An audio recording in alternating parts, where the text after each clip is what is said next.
There was once a great and noble king whose land was terrorized by a crafty dragon. Like a massive bird of prey, the scaly beast delighted in ravaging villages with his fiery breath. Helpless victims ran from their burning homes only to be snatched into the dragon's jaws or talons. Those devoured instantly were deemed more fortunate than those carried back to the dragon's lair to be devoured at his leisure. The king led his sons and knights in many valiant battles against the serpent.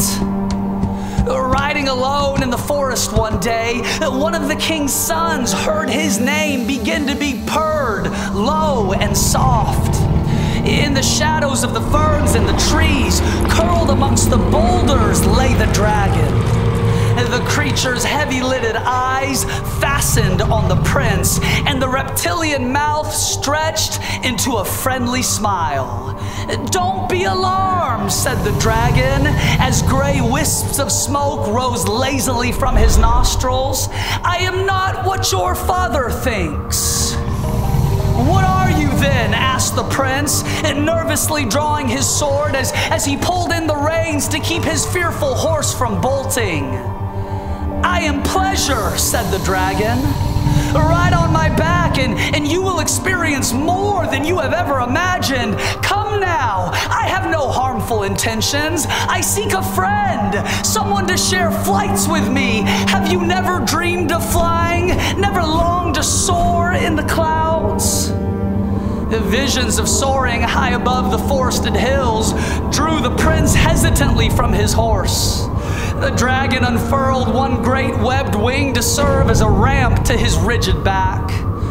Between the spiny projections, the prince found a secure seat. And then the creature snapped his powerful wings twice and launched them into the sky. The prince's apprehension quickly melted into awe and exhilaration. From then on, he met the dragon often but secretly, for how could he tell his father, his brothers, or the knights that he had befriended the enemy? The prince felt separate from them all. Their concerns were no longer his concerns. Even when he wasn't with the dragon, he spent less time with those he loved and more time alone.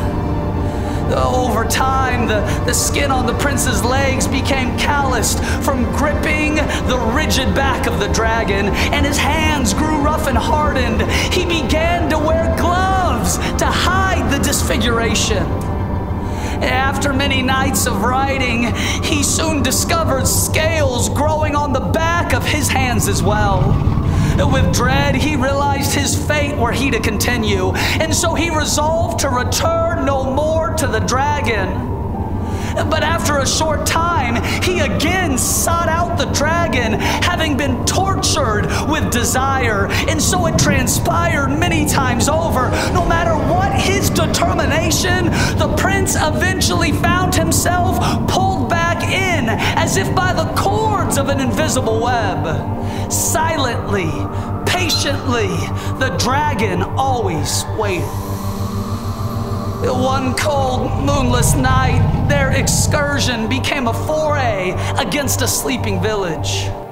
Torching the thatched roofs with fiery blasts from his nostrils, the dragon roared with delight when the terrified victims fled from their burning homes. Swooping in, the serpent belched again, and flames engulfed a cluster of screaming villagers. Oh, the prince closed his eyes tightly in an attempt to shut out the carnage.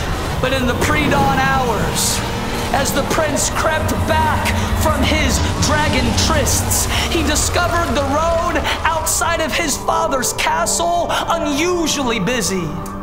Terrified refugees streamed into the protective walls of the castle. The prince attempted to slip through the crowd to close himself in his chambers, but some of the survivors stared and they pointed towards him. "He was there," one woman cried out. "I saw him on the back of the dragon." Others nodded their heads in angry agreement. Horrified, the prince saw that his father, the king, was in the courtyard holding a bleeding child in his arms. The king's face mirrored the agony of his people as his eyes met the prince's. The son fled, hoping to escape into the night, but the guards apprehended him as if he were a common thief. They brought him to the great hall where his father sat solemnly on the throne. The people on every side, they railed against the prince.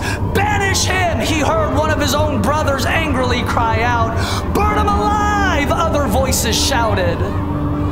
As the king rose from his throne, bloodstains from the wounded shone darkly on his royal robes. The crowd fell silent in expectation of the king's decree. The prince, who could not even bear to look into his father's face, stared at the stones of the floor. "Take off your gloves and your tunic," the king commanded. The prince obeyed slowly, dreading to have his metamorphosis uncovered before the kingdom. Was his shame not already great enough?